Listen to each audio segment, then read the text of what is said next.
What's up, you guys? Godzilla Fan Freaks coming at you today with another figure review. And today we are going to be taking a look at the Masters of the Universe Revelation Masterverse figure line, Evil Lynn, from the Netflix show Masters of the Universe Revelations. Jeez, that's starting to be a mouthful. Evil Lynn, great character.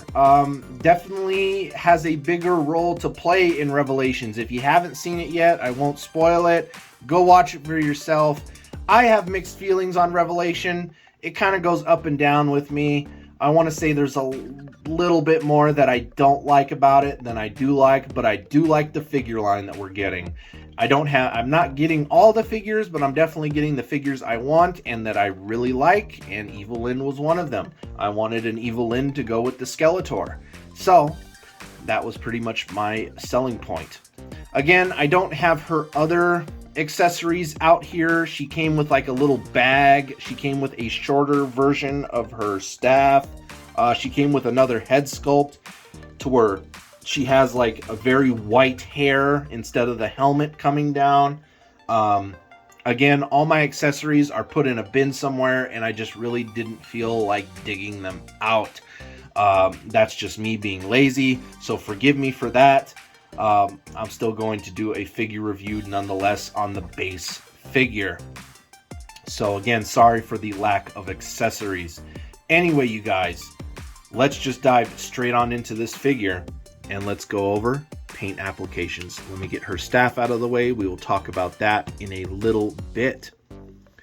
Paint applications for Evil Lynn.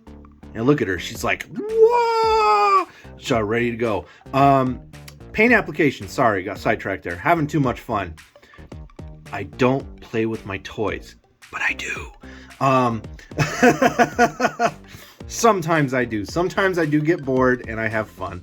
But that's what it's all about, right, guys? Anyway, paint applications. Focus. For her skin, you have very nice Caucasian white skin. Little bit of a tan going on. Nothing crazy. For her outfit itself, a lot of dark blues. Little bit of light blues with grayish. Silver down here for her belt buckle. Black for her, forearm guards. Again, like a light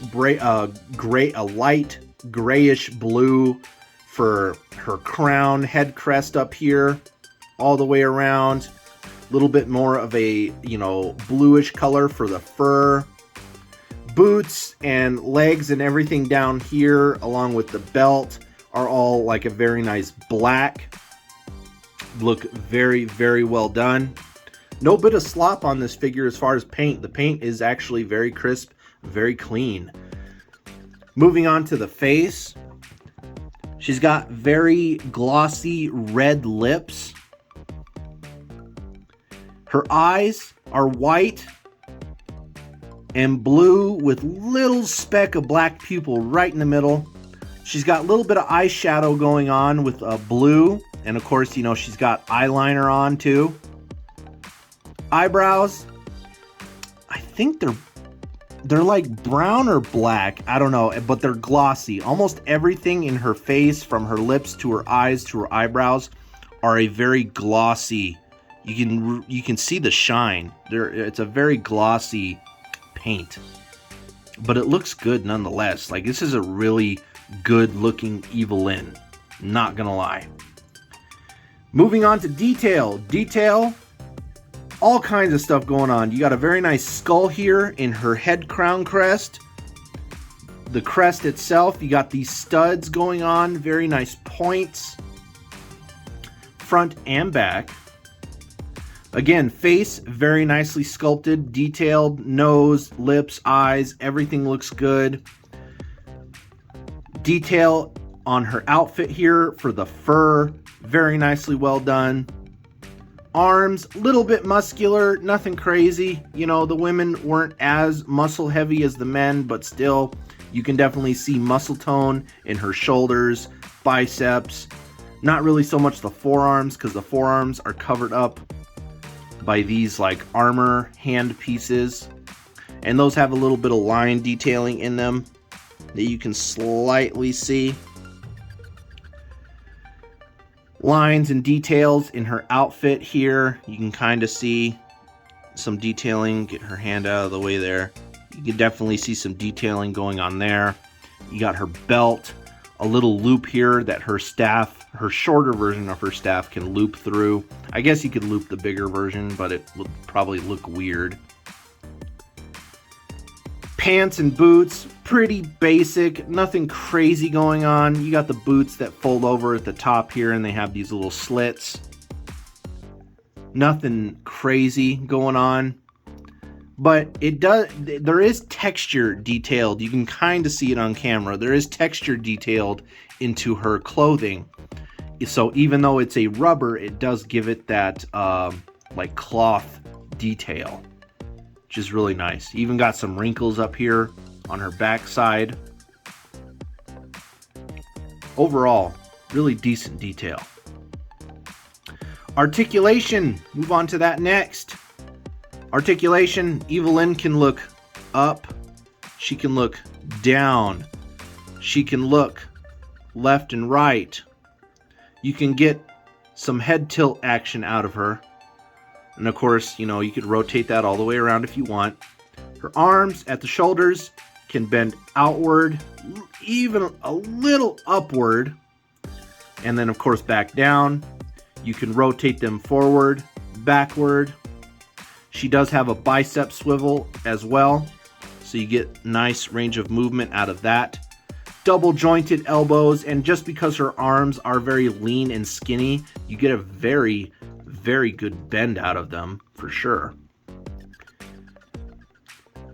Hands rotate, and then they are also on a hinge. And the hinge works more going back than it does going down. But I think that's just the way the hands are sculpted and molded. She does have an ab crunch, so you can get her to kick backward, kick forward. You can get her to tilt side to side. You can get it to rotate again a little bit, but not much. The rotation for her upper part is going to be the waist joint, so you can get that to turn left or right. Legs, due to the clothing, they are hindered a little bit, but it's still not bad. She can kick forward ever so much. And then really, it's really hindered kicking backward because you got this big, you know, rubber piece. So you really can't get her to kick backward unless you really bend that out of the way. She can do the famous Eternia splits very well.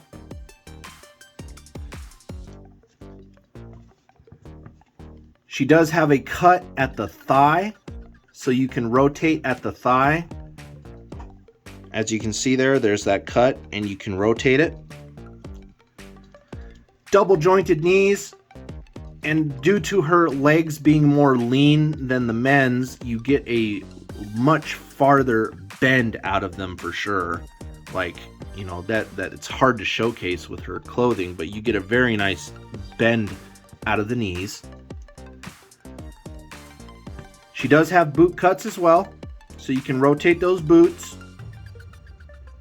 Feet are on a hinge. You can tilt them down, you can tilt them up, and then of course you can rotate them for a pivot. Overall, really good articulation, really decent, solid Evil Lynn figure. I really like this one.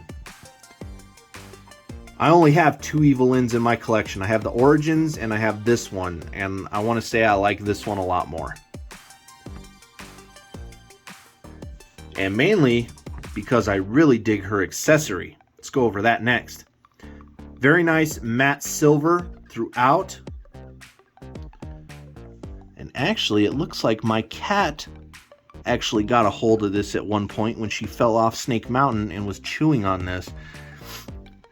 I've had to pretty much close off my collection a little bit for what I can and make sure everybody is balanced decently, because my new cat has decided to start chewing on certain things, and that is a no bueno. If I have to switch the cats to the other cat being back here, which is Daisy in the collection room, then that'll be fine, because Daisy has been with my collection pretty much since I've been with my wife. So, you know, next year, you know, going on 7 years. and Daisy has not once messed with my collection.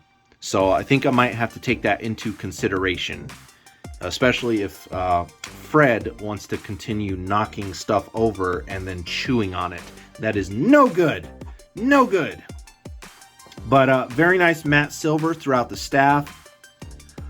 Orb here, very nice, and I think it is. Yeah, I had to hold it up to the light. It's a very nice translucent piece, so you do get that glass orb feel, and it's a very nice purple.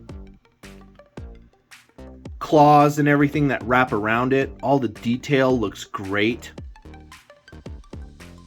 I guess Fred was kind of helping with the detail down here. I guess maybe he thought this needed some detail. I don't know. I'm kind of like just noticing that, and I'm like, ugh. She holds on to it very well, but again, kind of like Skeletor's Havoc Staff, the orb and everything at the top does make it a little like unbalanced and top heavy, so that might help it'll hinder her balance a little bit depending on how you pose her. Of course it's going to prove me wrong, but that's just because of the way I have her feet positioned. All these figures do stand very well, no bit of problem trying to get them to balance just right. They have enough articulation that you can mess with them enough that you can find exactly the pose that you want to have them in. So no complaints overall. Don't do scaling with these figures, but Evil Lynn here will fit in with anything Masterverse, out of the line, and then she'll scale in decently with Classics. Classics probably a little bit bigger than she is, but she'll scale in well with Classic figures as well. Anyway, you guys, that just about does it for this figure review on the Evil Lynn from the Masterverse line from the Revelation series on Netflix. We are Godzilla fan freaks. Please comment, like, and subscribe. As always, go like and follow Godzilla Fan Freaks on Facebook, and don't forget to follow Godzilla Fan Freaks on Instagram as well. And always be sure to tune in to my weekly episodes of Kaiju Chill O'Clock that I do live. Those are still going strong and still very, very fun. So anyway, you guys, we are Godzilla Fan Freaks, and we will see you in the next video. Thank you for watching.